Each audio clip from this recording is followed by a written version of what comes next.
Well, hello everyone, and thank you for joining the SES Weekly Status Update call.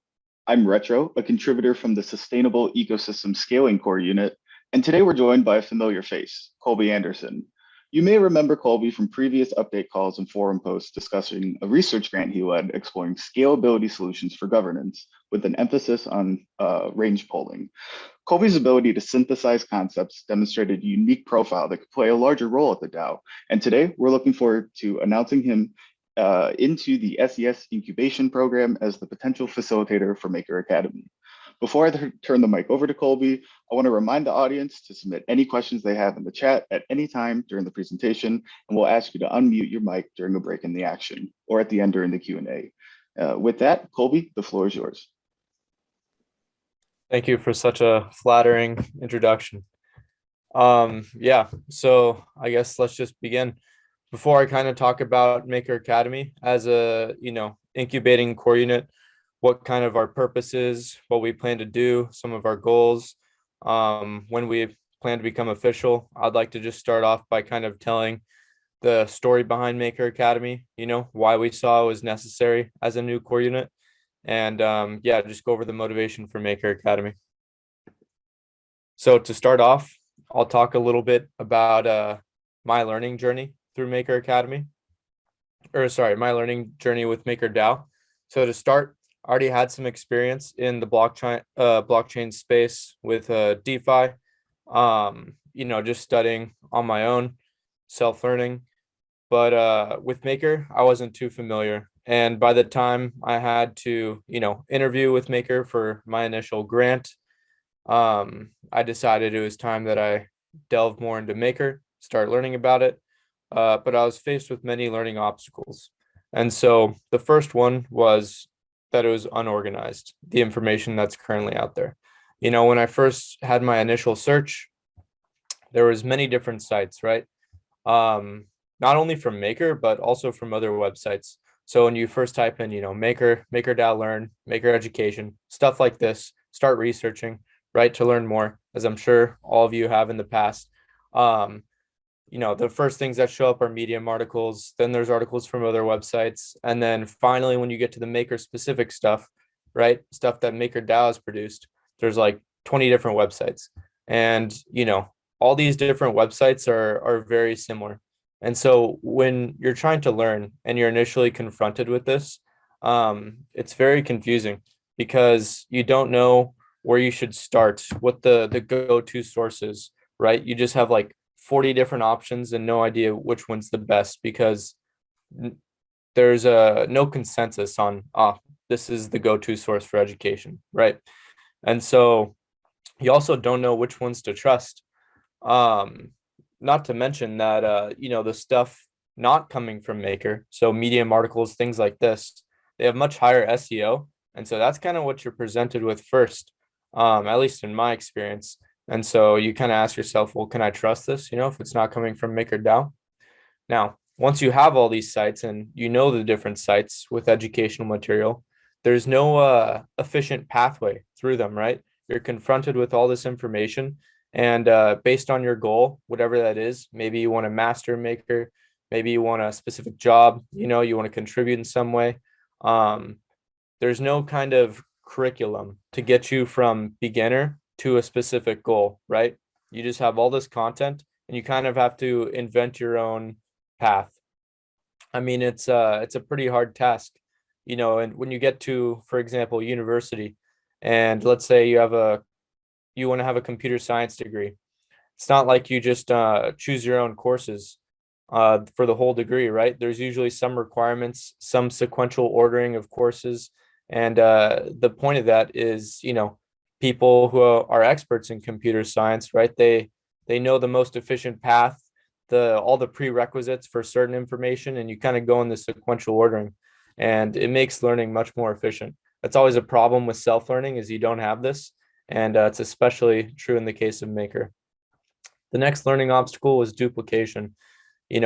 There's not too many sites explaining very in-depth Maker-specific stuff, but there are a lot of sites and a lot of articles explaining the basics of Maker. And, like I said, when I was initially researching MakerDAO and confronted with so many different sites, they all basically said the same thing, just what Maker was very broadly, or what the DAO was very broadly. And so it's basically just, it's not much help reading the same thing 20 times. Next is outdated, right? There's, from Maker's point of view, no team to consistently update all the different educational sites, right?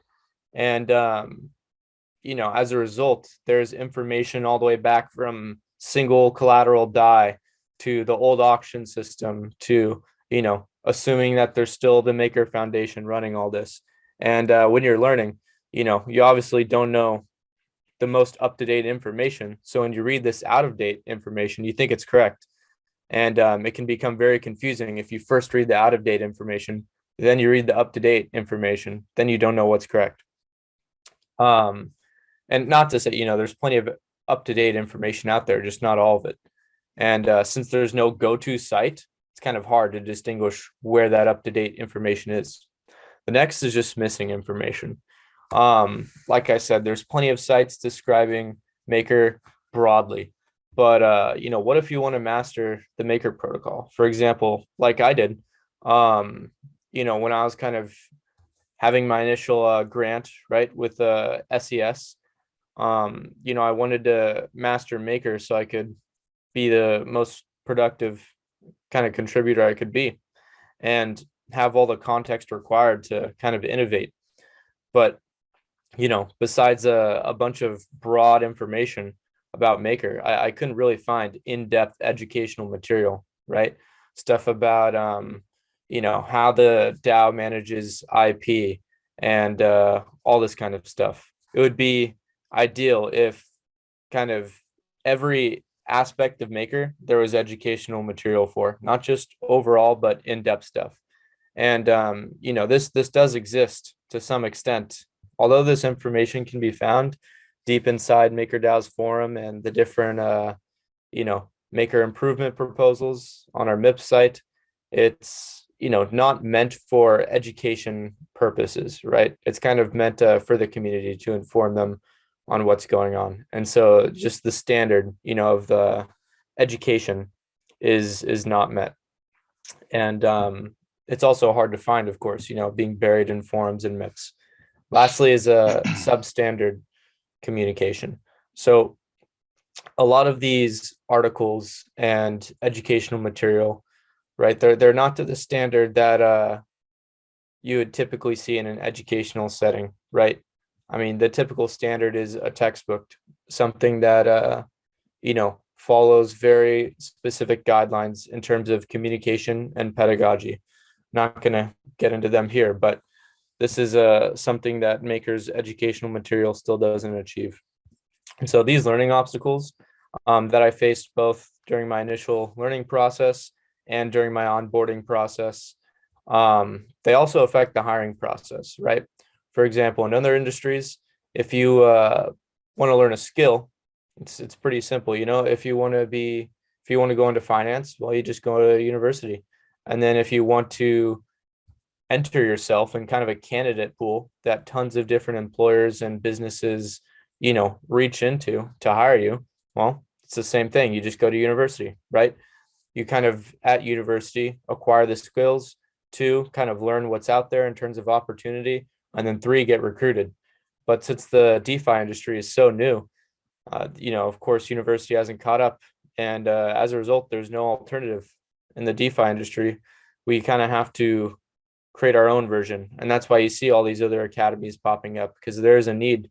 And, specifically for Maker, we definitely need one. I mean, how nice would it be to have a place where everybody could go learn all the relevant skills to contribute, and then we can leverage that pool of learners to hire from MakerDAO. All right, and then so that's kind of where we come in, Maker Academy. And kind of the slogan here, we just try and take people throughout the full pipeline, right? From when they have their goal, providing them with the education to meet that goal, so learning, and then finally implementing that end goal, which is hopefully contributing and innovating. So to discuss our mission and vision real quickly, kind of the essence of Maker Academy, right? We see education as having a few positive effects. One, it's going to increase the proficiency of current contributors and potential contributors, right? So we're not just developing information that is going to be duplicate just to a higher standard of what's already been done, right? We want a lot more information, something that even current contributors can benefit from. Whenever they aren't aware of some concept with MakerDAO, the idea is they can come to Maker Academy and learn. And we don't only plan to do this, but there's also another audience who will never contribute to MakerDAO, right? Maybe this is end users, people who just use DAI or our vaults, things like this, or maybe just the average person who is never going to use that stuff. But still, education is used for acceptance, right? People aren't going to accept MakerDAO if they don't understand it, regardless if they're an end user or not.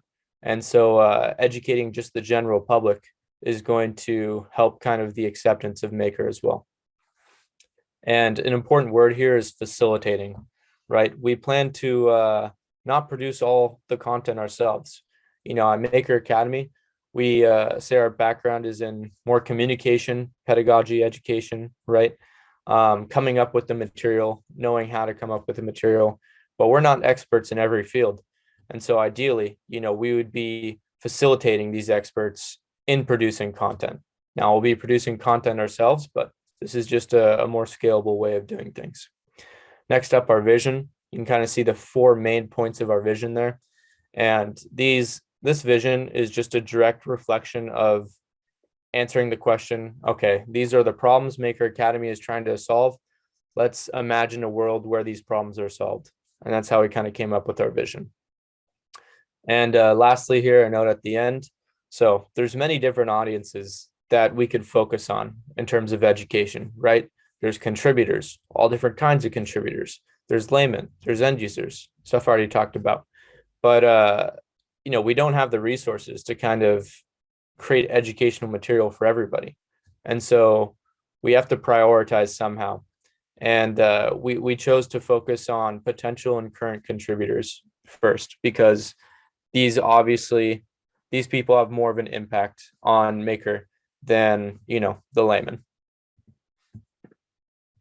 And so this is kind of a sneak peek, I guess you could say, about what we want, one of Maker Academy's products, our educational platform, to end up looking like. So you could see here, just imagine if during your own learning process, right, whenever you learned about MakerDAO, or if you plan on learning about MakerDAO, that you could filter by tons of different filters, right? You could filter on DAOs, finance, computer science, development, business, management, beginner, intermediate, whether it's a course, an article, all these different things, all kinds of content at your fingertips, and you can search for anything. And, it's much easier than being confronted with a bunch of different sites that are hard to navigate. And, you kind of don't know what you're getting into, right? There's no indexable educational material for Maker that currently exists. Next, up to date. We're going to have a full team behind this, right? Maker Academy, that's going to ensure that all content is up to date. Not only this, but on our platform we end up building, it's going to be quite decentralized, meaning that users can submit edits on all content. Users can upload their own content. Now there's going to be a barrier, like Maker Academy is going to, review this information. But yeah, it's so when people are reading a course, they see something that's out of date, they can just submit the edit themselves. So it's much more scalable this way. Lastly, full coverage. Obviously, this is something we can't just offer at the get-go, right? We can't just produce infinite amount of material regarding MakerDAO, but this is kind of our vision. This is something we plan to get to, covering even the most niche of Maker topics. And lastly, quality control. We plan to use our background in communication and pedagogy in order to ensure the highest standards when presenting this educational material. Next up is we plan to provide tailored education for all different audiences, right? So what does this mean? Well, typically your learner, well, not typically, ideally your learner has goals, right? They want to do something with the information they learn. And so we plan to provide these things called programs. Now, what are programs? As you can see here, programs are sequentially ordered content. And the idea is to take you from, absolute beginner to a contributor in some specific way.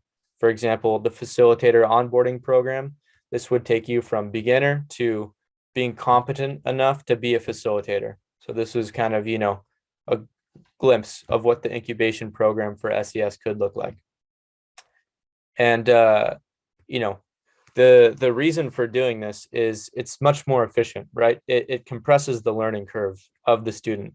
If they're left with, searching for all this different content, not sure, if it's going to accomplish their goals or not, it's much easier to come here to this program and find a program that's right for them, right? The idea of programs versus content, it's similar to in university, your courses and your degree, where a degree would be a program. And another thing we plan on offering is certificates, right? So for everybody who completes a program, we would like to give a certificate to. And there's different ways we plan on implementing this, but it's basically a testament of your knowledge. And lastly, we plan on implementing the end goal, end goal for some, which is contributing to MakerDAO, right into the kind of learning process, right? It's sometimes, very hard to become motivated to kind of self-learn. But when it's obvious how you can use that information that you learn to, start contributing and maybe making innovations or money or all sorts of stuff, right? And so on our website, we plan to have these things called contributor pipelines, which is basically every way in which you could contribute to MakerDAO. We have it recorded and you can kind of see, oh, I can contribute in this way. And then you click on whatever opportunity there is. And then it says, about the opportunity. And not only that, but kind of what programs or what content is advisable, the skills you need to know in order to, have an opportunity like this. And so it's, incorporating this end goal into kind of the learning process, hopefully will make it a lot more obvious on what learners can do with the education. Next up, just a little about our team. So, Retro has introduced me already, but to introduce a few others, we have Zach. Now, Zach is the project manager of the educational platform I just demonstrated. Well, that was a mock-up, but, our future website, Zach is the project manager for. We also have a front-end developer, Salman Fazal. And lastly, we want to hire a technical writer, somebody to, help me in the curation and production of educational material for MakerDAO. And, this is a small team, only 4 people, but that's just to get things up and running. After we kind of prove to the community that we're useful, we plan on hiring more people to help because, we have many big ideas in terms of education and, our site specifically and other things I'll kind of get into at the end of this presentation. And 4 people, in the long term is not going to cut it. So we'll hopefully expand the team as we prove our usefulness, to the community. So our initial roadmap, first, our MIP submission. We don't want to submit a MIP until we know ourselves that we have a product that is tested, reviewed, and appreciated by the community, and that's actually useful, right? So without a website or anything, we're not going to submit a MIP. And so basically our MIP timeline really depends upon our products and services, when we get them out there and when we start testing them to know that we're useful and to let the community know that we're useful. And so, our first kind of product / service we're going to be offering is this website that I kind of showed you earlier. And we plan to get the MVP sometime around April. And so this MVP is going to be, a fully functioning site with a little bit of content on it that we can kind of let the community test out, get feedback, and then, implement whatever changes that are necessary. And then kind of after that initial MVP release, we'll have a very good idea, and so will the community, about our effectiveness. And then we plan to go with the RFC process with the eventual, hopefully, MIP approval. And, kind of after this MIP approval is when we plan on kind of releasing the fully fledged website with tons of material and, stuff that we were developing based on changes in the MVP process. And so, like I said, our ideas are big. We don't want to limit ourselves just to a website. We have many more ideas. Maker Academy would be sufficient alone with just the website, right? There's so much growth and maintenance just to be done there in terms of the material, the UI, things like this. But, we plan to be bigger than that and maybe produce a podcast for MakerDAO, right? A documentary, a large scale one about the origins of Maker and how is kind of the original DeFi project and how is kind of the innovator in the space in a lot of different ways. I feel like there's a lot of potential with the documentary. It's obviously a very large thing, but that's far in the future. Next, pushing for integration with traditional education, right? So trying to get knowledge about DeFi or Maker into the university system, making it more accessible. And lastly, kind of going to more DeFi conferences, educating the broader DeFi community about Maker, our new innovations. We plan to be at the forefront of education in all different mediums. But first and foremost is this educational platform we plan on developing. So this is it.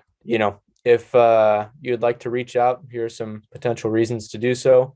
One, if you're interested in making content, if you want content developed, right? You see some kind of need for educational material to be developed, but you don't want to assist, that's fine.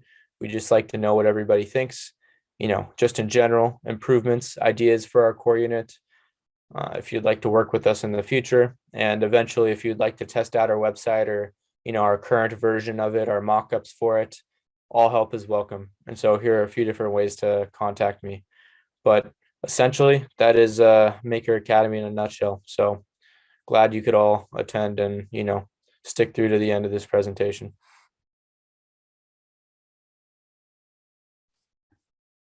Thank you, Colby, for that great overview and introduction. See a couple of questions in chats. Frank, I'll give you the opportunity to unmute.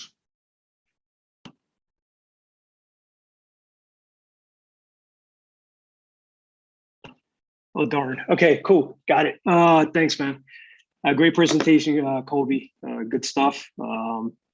Looks very, looks like something obviously that's definitely needed, and excited that your team will put together. But I wanted just to ask you, what would be a pivot, right? Like with regards to training, creating these training tools, and how do you plan on identifying if one of these tools is not working, it's not gaining traction, and how do you plan on pivoting?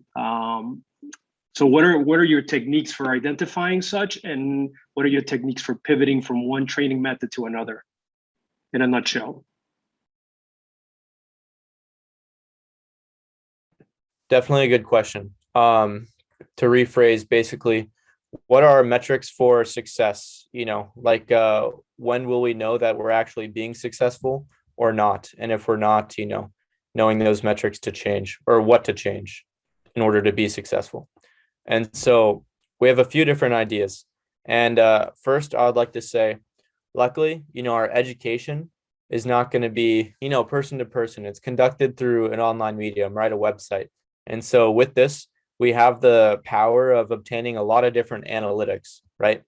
Analytics from, the amount of users who are watching our content, the amount of users who are watching or reading specific parts of our content and not others, how many people are making content on our site, how many people are editing content, the amount of users logged in, like different trends in these analytics. How many people are starting these programs but not finishing them? How many are actually getting certificates? How many, who have like made an account with us, done some programs, and we see that they've initiated some kind of end goal, right? Whether they applied for a grant or reached out to somebody based on that. We plan on tracking all this with software and analytics. And the kind of idea there is there's tons of analytics we could track in this education process. And at first glance, it's hard to reason like what will be the most important metrics to keep track of for success.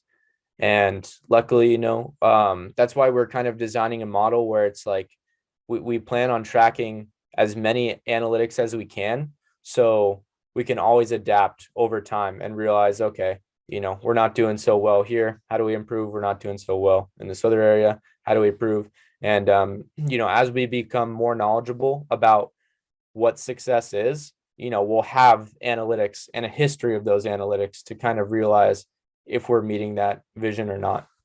And so to start with, what I think is some of the most important metrics is one, like retention, and two, completion. So by retention, how many people are starting the courses, finishing them, right? How many people are finishing the programs? How many people are making accounts, consuming lots of content, as opposed to the total of number of people that we attract. And, maybe they immediately leave, some of them, right? So retention is huge. Two is what I kind of term completion. And by that, I mean, how many people are actually, doing something with the education, right? How many people are contributing? How many people are becoming a user of Maker? And some of that's hard to, this is more hard to measure, but it's still doable, right? If we incorporate these contributor pipelines in our site, there's ways to, with software, eventually track, who's actually contributing or planning to contribute or applying to contribute, things like this. So I see those as two of the big metrics. A smaller metric is just how many people come to our site. And this has to do with more marketing than anything, but it's still important nonetheless. So I hope that answers your question. Let me know if it didn't. Yes. And sorry to interrupt. No. We do plan on having testimonials, reviews, things like that. And hiring a separate team to monitor user feedback. That's too hard to determine right now. If it all determines, that depends on kind of the scale of us, right? Like to start, we don't have any user feedback, right? Our site isn't even out in the wild yet. So we don't have a reason for that just yet. But in the future, if it makes sense, right? If the site is very popular and we're getting tons of feedback, then yeah, we'll definitely, hire what's ever needed to keep track of that. But go ahead. Sorry, I interrupted.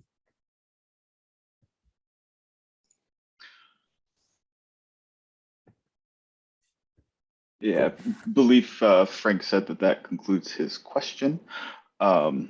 We will leave chat open for just another minute here for any last minute questions.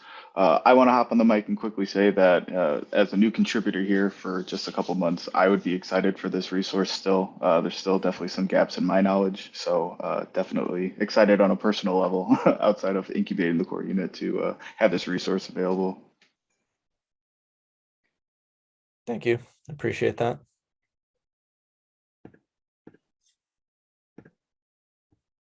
Since the chat here has quieted down, I think we will wrap up today's session. I want to thank Colby again for joining us to present Maker Academy. And the conversation is always ongoing in the forum as well on the Maker Academy Discord.